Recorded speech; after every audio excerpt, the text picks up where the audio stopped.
शहद देने का तरीका ये होता है कि अगर खांसी बहुत ज्यादा है, ठीक है, छोटे बच्चे, चाहे वो नौज़ायदा बच्चे हों, 2-3 महीने वाले बच्चे, 6 महीने के, या आप बड़े, कोई भी है, तो उसका एक तरीका है।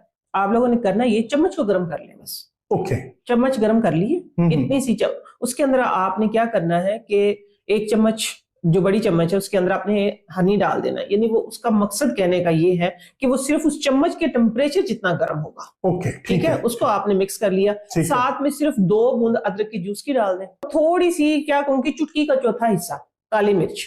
ओके, हाँ, उसको मिक्स किया, क्योंकि अब वो चम्मच तो गर्म है, ठीक है, उसने जितना टेम्परेचर लेना था, वो गर्म चम्मच तो आप बच्चे के मुंह में या बड़े के मुंह में नहीं ना दे सकते। आपने बस उसके अंदर हिला के दूसरी चम्मच में डाल के फौरन से ले लेना। वो आप कहेंगे दूसरे पंजाबी में जिसको कोसा कोसा बोलते हैं। हाँ जी। हनी पकाना नहीं चाहिए एक्चुअली, हनी पकाते नहीं है, ठीक है। तो बस ये है कि आपने उसको कोसा कोसा नीम गर्म सा करके फौरन से दे दे।